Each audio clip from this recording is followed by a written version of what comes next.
Good morning and welcome back to Aintree Angles, a show brought to you by Oddschecker in association with William Hill. It's the final day of the Grand National meeting, and obviously we have the big one at 4 o'clock. I'm once again joined by Andy Holding and Toby Loveridge. Andy, I'll come to you. A couple of kind of news stories already this morning. Nicky Henderson has pulled out Lalamba, Geraghty to Repene, Bo Zenith. So obviously ground probably a bit faster than what he was expecting. How is that going to impact the day on the whole? I think it's massive, isn't it? You know, Lalamba is probably the banker of everyone's bets today. Obviously, the people that play at a short price. He's running the Triumph, was excellent. We're all looking to see him again, but Nicky's obviously protecting him for the future, which is quite within his rights to do. Jericho, again, probably grounds us a little bit quicker than he would want. So it's going to change the shape of those races dramatically. Luckily, we haven't got any non-runners yet in the National. I think most of the connections there are looking to roll the dice, so we haven't got any big news stories on that front. But yeah, the two big supporting races, or a couple of them, do have a different shape to them. I must admit that it's kind of thrown me a little bit. Yeah. Toby, we had a great day yesterday. Obviously, we sponsored the Sefton, the oddschecker Sefton Novices Hurdle. Behind us, we have the saddlecloth of Battleborn Lad. How did you think the day went on the whole? Oh, it was brilliant. My voice is really paying for it, but it was absolutely fantastic. I will say we had lunch with Nicky 2 or 3 weeks ago with Unibet. We were talking about breeding and the horses that he usually buys. And he said to us, a lot of the horses that I buy will go on good ground. Yeah. They're good ground horses. They don't want soft ground. They're good movers. They're really athletic horses. It's funny, isn't it, when you see 4 or 5 come out today and you think, you're having us on, Nicky, aren't you? But no, yesterday was fantastic. The race itself was brilliant. I think we had 2 runners odds on in running coming to the last. Unfortunately, Andy's selection probably got there a bit soon and tied up an end. And obviously the mistake from Mr. Megget left the door wide open for a finisher. But no, it was fantastic. And the saddlecloth says it all and is proudly sat behind us today. Definitely. We'll obviously go through the card at the minute. Stay tuned, obviously, towards the end of the programme where we'll once again be joined by Barry Geraghty. But we'll crack on. 120 is the William Hill top price guarantee handicap hurdle. Ran over 3 miles. And William Hill, as well as being top price guarantee, they are an extra place in this. 5 places on the race. Andy's currently 9-2 the field. Catch him Derry heading the market. Who do you like in this? I'm probably no use to you or to anyone really with this race because I put nothing up in my column. I think that's usually a barometer. People who have listened to me in the past, if I haven't put anything up on my column, I'm a little bit lukewarm. Basically got the better of me really. Obviously Jericho coming out slightly changes the dynamic a little bit. I have gone through the race a little bit more. I was quite up early, went into bed last night up early, so I thought I need to have a look at these 2 races I haven't put in just to obviously do this show justice. And I have come up with a couple. I do think Nurse Susan will run really well. One from left field. Yeah. She was having her first run of the season at the Cheltenham Festival in the boys' race, and she went hell for leather for 2 mile 2. She was still in front, turning for home, having set at an incredibly good pace. Now, the 2 horses that chased her that day were Capec de Me and one of Ben Paulin's. Andy, literally breaking news, Nurse Susan, another non-runner on the day. Oh, no. Goodness me. I think this is going to be the theme of the day. Well, luckily, I had another 2. Nurse Susan was my lead horse, and I was going to mention a couple of others. So there are a couple of others, hopefully, that get down to the start. One of them's Rushmount, Irish train horse. I did have a look at him, actually, yesterday when I was going through the race. I just couldn't quite understand, first and foremost, why he's got a mark of 130. That was quite harsh. He's gone 1-2-9 when he finished 4th at Leopardstown. A good run at that as well, behind Percival Agawar. He then went up Thurles, and he went up to 136, and the Irish English handicappers put him up to 130. They're actually saying that he's a good a horse as Jericho de Repene, which I couldn't quite work out. I thought that was a bit harsh, and that's one of the reasons why I didn't go with him. But I do think he's an improver. He's lightly raced. He ran well beyond Lecky Watson back in the day, and he's run at Leopardstown behind Percival Agawar. Was eye-catching, to say the least. And Jonathan Sweeney's done well with horses that he's brought over here in the past. So I thought he'd go well. And the other one is Timmy Tuesday. Yeah. Gordon Elliott's horse. He's on the improve. He won on good ground last time out at Down Roll, so I think Gordon will roll the dice with him. I like the way he's progressing. He's clocked a couple of really nice times, and he's been over this side of the Irish Sea as well. He won it early on this season, so he does travel well. So I think, those are the 2 I'd be left with. So if it was in a sort of imaginative world doing my column today, and I had to put up something this morning, I'll probably look at those 2, Rushmount and Timmy Tuesday. Yeah, Timmy Tuesday 13-2 and Rushmount 8-1 at the time of recording. Toby, who for you? Steve and I were with good friends of mine last night, and there was a horse that entered here called Titan Discovery that you may know that won at the Winter Millions meeting at Windsor that was in today. 4 coming out, those guys are absolutely seething. But that does go to Punchestown, so do look out for that. The one that I fancy, hopefully a bit of class against the field, but I had noticed that it was pulled out at Utoxeter on good ground. So whether it goes or not, again, it's 8:42 live at the track. We'll see. But I like Bill Joyce. Any form behind New Lion is good form. And I think still 136 carrying 11.9. I don't think he's too badly treated, to be quite honest. And I'd roll the dice with him. He is drifting a little bit, and I think that probably is for ground purposes, just because he hasn't been tried over it yet. So watch your space on that one, but I'll be having a little tickle on that. We'll then move on to the 155, the Turner's Mersey and Novices Hurdle, Grade 1 over 2.5 miles. Andy, obviously, it's all changed with Lamba coming out. I've put up Horace's Pearl last night. Obviously, I'm going to get a hefty Rule 4 on there. I think it's around 50p Rule 4 at the minute. He was obviously impressive winning that Grade 2 bumper here on the card last year, but now heads to market at 11-4. Yeah, favourite by default. I think if you were honest with yourself now, you looked at the price, you think, doesn't look as good a value as it did obviously this time yesterday. But look, you've got the main player out, so he's one of the most likely winners. We don't know how good he can be. He strolled to victory last time out at Newbury, didn't beat a great deal. This will obviously test his mettle against better horses, but he's definitely a player because he won at the track. Another horse who's run well at the track, and the one I put up in good faith yesterday with Lamba in the race. I went Miami Magic without the favourite, so this has ended up being the worst bet of all time. I put him up 6-1 without the favourite. That still stands, obviously.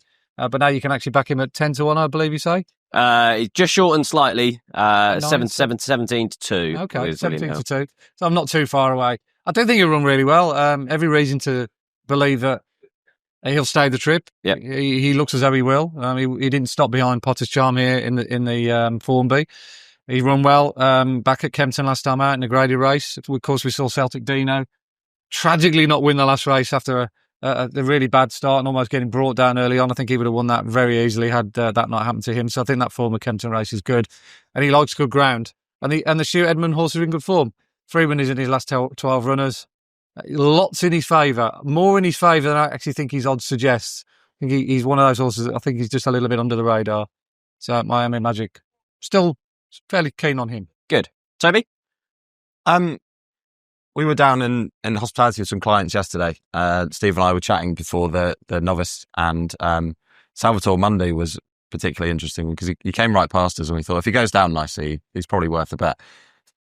I think we've got a similar situation with Regent Stroll that's a bit of a nomad, really, isn't he? Yeah, I think I probably learnt my lesson from this week, to be honest, on this one. He's really well bred, obviously. Big old price tag next to him. Good form, generally. Third, he beat Julius Depicton, obviously won our race yesterday, 2 starts ago. And I think with the field cutting up the way it is, I think it's worth a go. Not a huge bet, but it's worth a go. Yeah.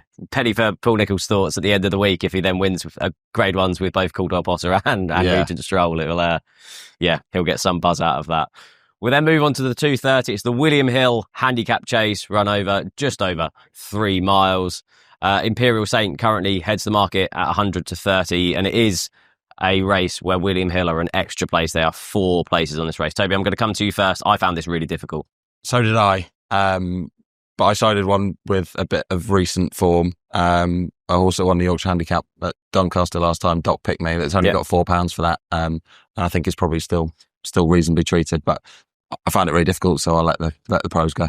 Yeah, well, I originally looked at this. We were sat next to each other in the press room, Andy, and I was going through and said to you, I think Martown's going to get an easy lead here. Yeah. Martown's come out. The only other pace angle that I could really find in the race was Doc Bigby. Yeah. So whether they're going to just ping him out in front, it would be a likely tactic, you would imagine, from Charlie Maggs. But who'd you like in this? Well, he'll definitely make the running. Yeah. I mean, when he was trained by Harry Whittington, I used to do a little bit of work for Harry, and that was always the tactics that we employed on him. Get him out in front, that's where he's happiest. He made all last time out at Doncaster. Very brave as well in victory. He'll give you a good spin, I think. Yeah. Track should suit him.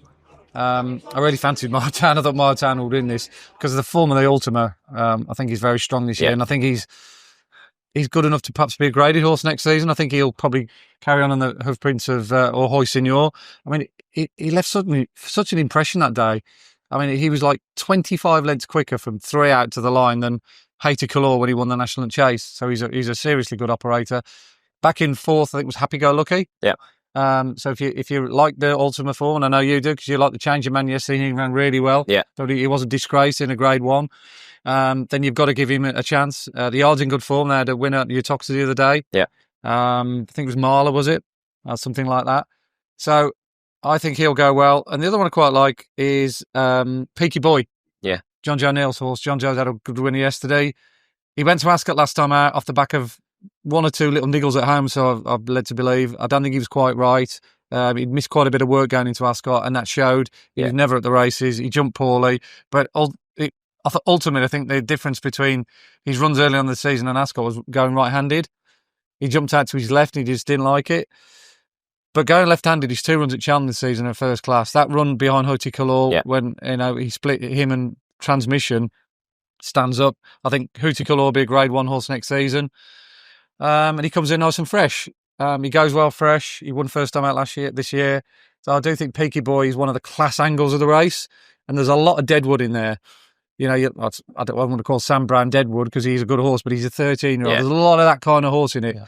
If there is one horse potentially who could outrun his mark, it's Peaky Boy. Definitely. One of the highlights of the day is the 3:05. It's the Ivy Liverpool Hurdle, Grade 1, over 3 miles. Tiupu heads the market 3-1. Obviously, would have doubts around this ground. He did win. Timeform called it good when he won at Punchestown at the end of last season. But I'm quite surprised that they're coming here. Kitzbühel, I think, Andy, is one of the most fascinating runners on the whole card. 2 from 2 from Willie Mullins. Both of those coming over 2 miles and upped in trip to 3 miles today. Yeah. Hope to go to Kitzbühel this year, actually. It's one of my bucket list things. Love to go and see the Hannah Khan run for the downhill skiing. Oh yeah. It's certainly not going to be all downhill. I think if you're following Kitzbühel for the remainder of his career, because I think he's going to be a top class horse. I think he's the only horse in this race you could say is likely to be a great, proper Grade 1 contender over 2.5/3 miles going forward. Yeah. He's got a huge amount of upside. The fact that Willie Mullins, after he won last time, I'd said this is a horse that I think will get a trip. I think we've all got to believe that. And, given that Willie Mullins is winning with everything this season, I think you can throw the normal stats and trends out the window. It's a Willie Mullins trained horse we're dealing with here. Yeah. So I could see why the wise guys are on him and why he's the price he is now. I don't like Tiupu, not as a horse, but the fact that he ran at Cheltenham. Yeah. All along, he's best fresh. He's best on soft ground. He was best fresh going into Cheltenham. He got beat, and now he's running 3 weeks after. I thought he was a poor anti-post favourite, and I'd want to take him on. I've gone with Gwynny May Boy in my column because he ticks a lot of the boxes I look for. I like a horse that comes off the back of a win. Good win at Haydock. Botax Hash is a good horse at Haydock. I think he was 2 for 2 or 3 for 3 at the track, and he absolutely battered him. He beat Beauport, who should run well in the National very easily. But on the day when he won here last year over the 3 mile trip, he actually ran the last circuit 10 seconds quicker than the 3 mile Grade 1 won by Strong Leader. I know there was a stone difference between Strong Leader and Gwynny May Boy, so you have to factor that in. But I think Gwynny May Boy's improved significantly. The Skelton horses have been on fire this week. They've had 5 seconds and a winner. I know he hasn't had the numerical winners that he would have liked, but they've all run really well. And I know the team really like his chances. And I think he was drifting out to something like 10 or 12 to 1. Yeah, it's 10 to 1 at the time recording. 10 to 1's a massive price. He's one of the few horses in the race that like the ground, and he's a C&D winner. So I'm more than happy to roll the dice with him. Yeah, Toby, it's an interesting market. You've got Gwynny May Boy and you've got Strong Leader, who have obviously skipped Cheltenham in order to come here. You've got Tiupu, home by the Lee, the Wall Park coming from the Stayers Hurdle, and then the complete left field with Kitzbühel. Where are you looking? I'm really hoping that this throws up the future of this division. Yeah. Because the last couple of years it's been a really tough one to follow, hasn't it? Because we've got a couple of 10-year-olds in here that have still got live chances, home the league, etc. But when you've got a 5-year-old in here like Kitzbühel, that's totally untried over the trip, obviously, and I'm sure we've got some good time figures to back up the 2 performances he's had at Willie Mullins, but they've looked visually very impressive. French horse, ground, was that an issue? I'm not sure. We'll just have to wait and see. I agree. It's a really exciting proposition. I was still quite impressed with Woolpark's run at Cheltenham, finishing third there.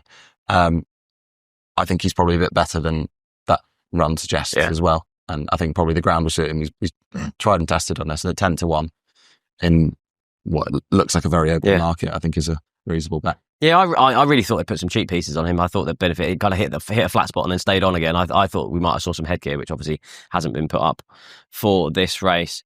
Right, the big one, the Grand National, ran at 4 o'clock. William Hill currently our extra place on this race, 6 places on here. Andy, there's all sorts of contenders. Iron Maximus bidding to retain his crown. Currently heads to the market with William Hill at the time of recording at 6-1. Your fancy Iroko 15-2. Make the case for him. Well, I think class horses come to the fore nowadays. Obviously, now the race has changed for the better. Certainly in a modern day Grand National, I think that has to be said. You know, the fact that Iron Maximus won it last year, probably the worst jumper in the field going into it on all the stats. He didn't jump particularly well in last year's race, and yet he still won. But I do think Iroko arguably is a more classy horse coming into this race than Iron Maximus was last year. You know, he's the only horse in this field that could have finished second, as he did in a Grade 1 behind Another Way of Thinking. He got beat 2 lengths by him last year, so he's obviously proven at the track. I know it's on the Marmite course, but I do think, you know, being here at Aintree, I'll obviously give him good vibes. He also ran well over 3 miles in a quality hurdle race, so he's a genuine Grade 1 horse. He's been campaigning with this race all in mind all season. The way they rode him at Cheltenham over 2.5 miles told you that. He had a lovely spin round Kelsey the other day behind Grey Dawning. I think they would have been happy just to sort of see that develop and, you know, not giving too hard a race, but it served the purpose of getting him ready for this. You know, he's nicely weighted if you're a weights and measures man, and the team are in great form. So I'd be hopeful, as you only can be, if he jumped to clear out and missed or avoided mishap, that he'd go really well. I've put up Hoyk last night. I just couldn't resist putting him up at 12-1, given the conditions. Yeah. Obviously, lots of withdrawals here, then everywhere, so the ground is obviously decent. It's right in his wheelhouse. He couldn't have won the Bet365 Gold Cup 2 or 3 years ago, well, I think it was, any easier. Yeah. So we'd definitely stay the trip. And wouldn't it be a great story if Shark Hanlon won it? I mean, the scenes would be going on forever, and I don't think they'd run the 5 o'clock till about 6 o'clock if Shark Hanlon won the Grand National. I think it'd be a lovely story for the game. A horse that cost £1,000, winning a Grand National gives hope for us all that we can have a great day with a cheap horse. And Shark has to be commended the way he's trained that horse. It's been absolutely superb. And he was brilliant the other day at Thurles. He absolutely flew around it. I got him clocking an unbelievable time figure for a hurdler. So his preparation's been good. Without wanting to sort of go on too much, but I have put up Monbeg Genius as well, anti-post. The ground's gone against him. I'd only be hopeful of a good spin with him. I was having softer ground. But I have got Iroko, who handles the ground, and Monbeg, who doesn't, so you can't have it always. So my main 2 would be now Iroko and Hui. Yep. Nice. 2 good cases made. Toby, who have you? We did a bit of a course walk yesterday, and we got really close to those fences. You did everything yesterday. We were busy. Hence the voice. But it's interesting when you look at these fences now, they're not the same as they used to be. There's 6 inches off the top that comes off them before they even start. So it's a brilliant race, and it will be over the next couple of years. You've got a real class feel to it now. If Grange Clare West didn't run the race that it did last time, which was I've not seen anything or heard anything. That was purely a run in order to get qualified for this. You needed 6 runs over fences. Okay, well, in that case, there you go. I noted that the vet didn't report anything after that run last time when he finished last, but that run behind Galopan at 80-1 at DRF was obviously top class form, and I think he's well treated off 163. I can't get away from Stumptown though, because I do think that Cheltenham form will work out as well. He's £12 well in on that as well. I mean, I can't see, and I'll let you give the case for Vanillier, but if he follows his nose this time, he might be all right. Yeah, I like Vanillier. He seems like revitalised by blinkers on his last couple of starts. It's just whether that headgear will continue to bring out that improvement. Obviously finished second off this rating a couple of years ago behind Korak Rambler. Got a bit behind last year. But yeah, he'll jump the fences and give you a good spin and look sure to be in the top 6, obviously with that extra place with William Hill in there as well.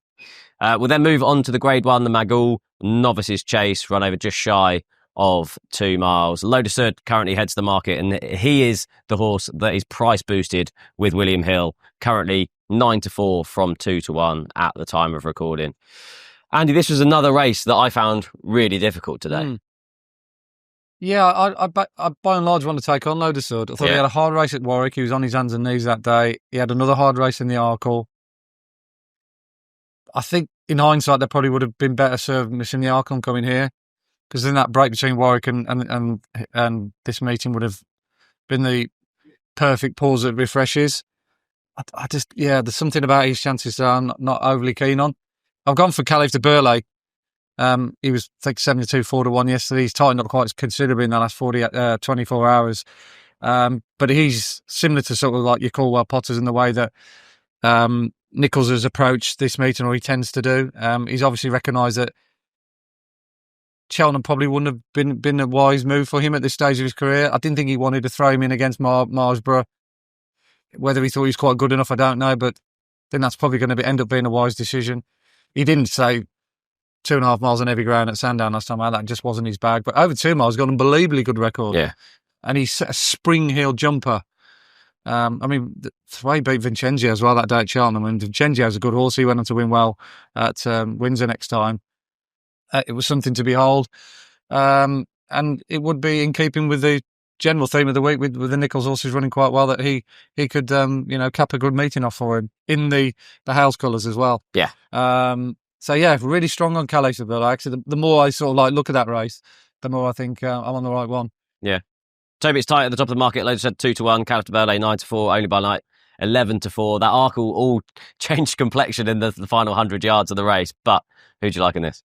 I like Only by Night. I think that form was franked yesterday, Thursday, by Django Bay. Yeah. And I think it fell into his lap, didn't it? But he's done nothing wrong, has he? She. The two at the top of the market. I could definitely leave Lodersud alone. I know they think a lot of them know that they're skeletons, but I could definitely leave it alone.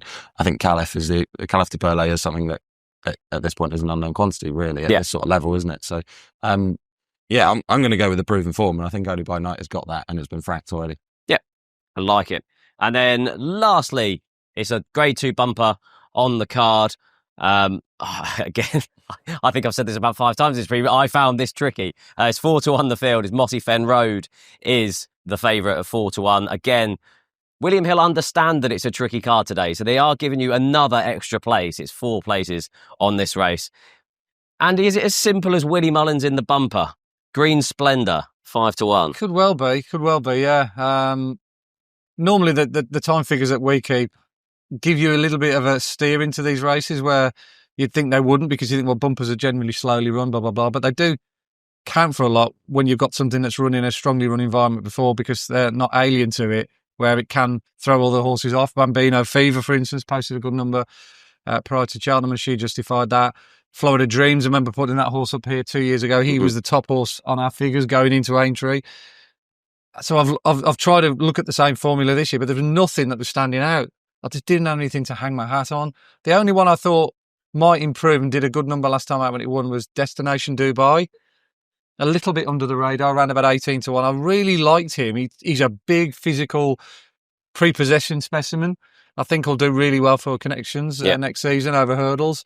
Whether he's quite classy enough, good enough, I wouldn't know. But he's just a horse I like, and his time figure, like I say, was one of the better ones going forward into this race. I'd be hopeful that he'll handle the pace that is likely to be generated. And he's 18-1. Yeah, I haven't put him up on my column.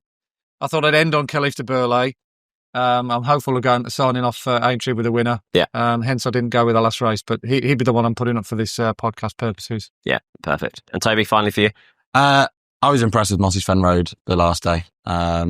Celtic Queen is the only one that's had a reasonable run since that form hasn't been franked, but massive great horse, Fury Road, half brother. And I think it's been backed heavily, hasn't it? And I think it will continue to do so once people see how good he looks. Yeah. And this is normally the point of the show where you have a panic on your face when I ask you for your best bet of the day. Are you ready? It's the 3rd time we've done this. Are you ready for your best bet?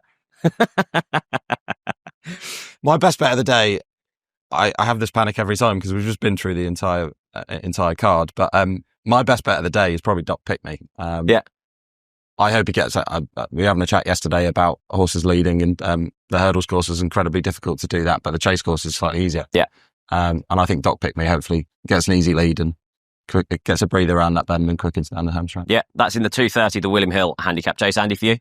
It's got to be Caleb Tabule. Yeah. I've outlined all his qualities and his claims. They look fairly watertight for me. So, yeah, he'll do. Yeah, that's in the 5 o'clock, the McGool and Novices Chase, currently 9-4 at the time of recording. And mine will be in the opener in the William Hill top price guarantee handicap hurdle. And it's Push the Button. To make a quick case, currently 18-1. Really caught my eye when finishing midfield in the Martin Pipe. This step up and trip will definitely suit. And I like his form line. So Push the Button for me in the opener. Stay tuned, and we'll now be joined by Barry Geraghty. Please now be joined by Barry Geraghty and Lee Phelps, both obviously from William Hill. Lee, look at us. Barry, you didn't get the memo, did you? No, where's your kind of check suit, Barry, with the gold kind of? And I had it in the wardrobe. I had the choice. If you let me know, I'm a big lover of check. Yeah, Lee, obviously Grand National Day, huge day for William Hill. Around the big race, what would be your biggest liability as a firm so far? Well, I Am Maximus has just been, the money has continued to come. I mean, the price has steadied off a little bit, hasn't it? 6-1 favourite. Yeah. We're not sure if it'll go much shorter than that, but yeah, I Am Maximus is a big one. It's been fairly steady this morning, to be honest, but you have that bit of a lull on a Saturday morning before everyone starts to get up and get ready for it, because obviously the money starts to come in from all the casual, punters around the country, the once-a-year punters, doesn't it? So I think we'll see a change as we get through the mid-morning into kind of lunchtime when people start to hit the betting shops as well. So yeah, at the minute, I Am Maximus, we've kind of been scared of that one for a few days now. And it could go shorter, couldn't it? Because obviously it's a popular horse. Everyone likes a previous winner. It's got the name. I mean, the amount of people who've got sons called Max or whatever else, it's crazy, isn't it? But and why not? And the film reference, so could go shorter again. But yeah, that's the one. Yeah, I was trying to go through the market to see, if there was one that would capture the public's imagination around it. I think anyone that watches previews, like Intense Raffles, will probably be one that might, a bold front-running grey. But, Barry, the big talking point this morning, obviously a few crucial non-runners in other races with the ground quickening up. And Intense Raffles, for me, I'd have slight doubts around the ground. Yeah, so like the mile make horse has got quicker, but there is serious emphasis on water on the national course in particular, so it will be slower. There's nothing out of the race as of yet. So I'm just interested to see how the day plays out. But it would have been slower to start with on the Grand National course, and I'd imagine the water would have been at a higher level, if you like. Yeah, a few connections obviously that you had through your racing days. Linked with Nicky Henderson, Highland should be one that will relish this ground, and obviously the green and gold of JP McManus. Who do you like for the race? I think Rowe could be my first choice. Yeah, and I kind of run last year here in the novice chase when he was second to Another Way You're Thinking. Yeah. Like that's... Couldn't work out any better, could it? Well, yeah, he could be the best handicapped horse in the country. Yeah.